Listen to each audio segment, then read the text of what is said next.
बीच बड़ी खबर आपको बता दें, केंद्रीय मंत्री राजीव चंद्रशेखर ने विदेशी फार्मा कंपनी फाइजर पर उनके कोविड टीके को लेकर निशाना साधा और कहा कि कांग्रेस के नेता राहुल गांधी और चिदंबरम इसकी वकालत कर रहे थे। अब फाइजर की वैक्सीन में पाया गया है कि वो इतनी कारगर नहीं थी जितनी भारतीय वैक्सीन कारगर साबित हुई, और बावजूद इसके बड़ी फार्मा कंपनियां भारत में बने कोरोना के टीकों को लेकर भ्रम फैलाने का कैंपेन दुनिया भर में चलाती रही।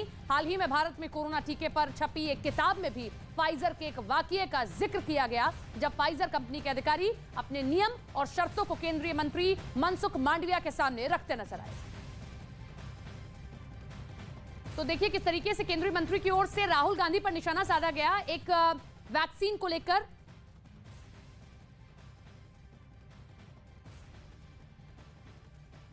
हमारे साथ हमारे वरिष्ठ सहयोगी अमिताभ सिन्हा जी जुड़ गए हैं। अमिताभ जी, देखिए एक बार फिर से निशाना साधा गया राहुल गांधी पर, और वो भी इस बार एक वैक्सीन को लेकर। राहुल गांधी से ज्यादा मुश्किल की बात थी, एक बहुत बड़ी फार्मा कंपनी है फाइजर, और फाइजर के ऊपर निशाना साधा है एक केंद्रीय मंत्री ने, और उन्होंने साफ साफ कहा है कि जब ये फार्मा कंपनी जिसकी दवाइयां पूरे दुनिया में बटी और भारत को उसने बहुत ज्यादा ब्लैकमेल करने की कोशिश की, अपने शर्तों पे भारत को दवाई देने की कोशिश कर रहा था, भारत में इंडेमनिटी मांग रहा था ताकि उसकी दवाओं का कोई साइड इफेक्ट हो या उसके कंपनी के ऊपर कोई केस हो तो भारत सरकार उसमें कोई कार्रवाई नहीं करेगी। वो इंडेमनिटी फाइजर कंपनी भारत में मांग रही थी। जब भारत कोरोना की मार झेल रहा था तब भारत अपनी दवाई बना रहा था।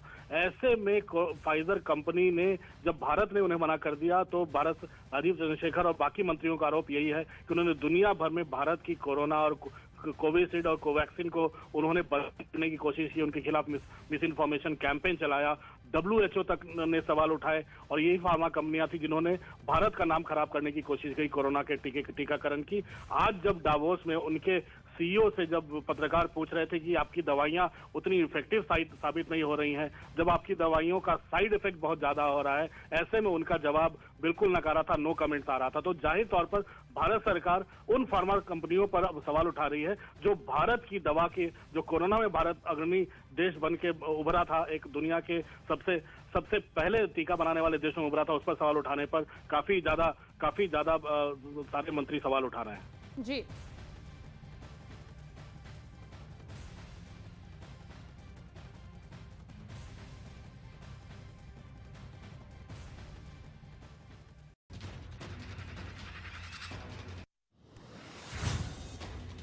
गुजरात के अहमदाबाद में एक रिहायशी इमारत में आग लग गई है। आग में झुलसने की वजह से एक आदमी जख्मी हो गया है।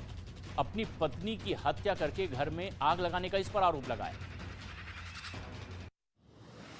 यूपी के देवरिया में वाहन चेकिंग के दौरान 25 पेटी अवैध शराब जब्त की गई है। देवरिया तस्करी कर के बिहार भेजी जा रही थी ये शराब। छत्तीसगढ़ के कोरिया में झुमका जल महोत्सव के दौरान कुछ लोगों ने जमकर तोड़फोड़ की है।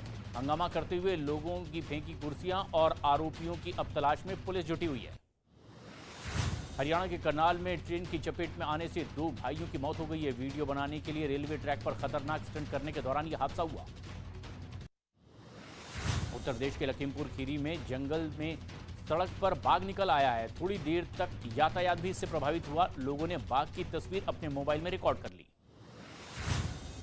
लालू यादव के बेटे तेज प्रताप यादव ने शादी समारोह में डांस किया है। बिहार के छपरा में पार्टी के MLC की बेटी की हल्दी कार्यक्रम में वे पहुंचे हुए थे और तब इनका डांस का वीडियो वायरल हुआ।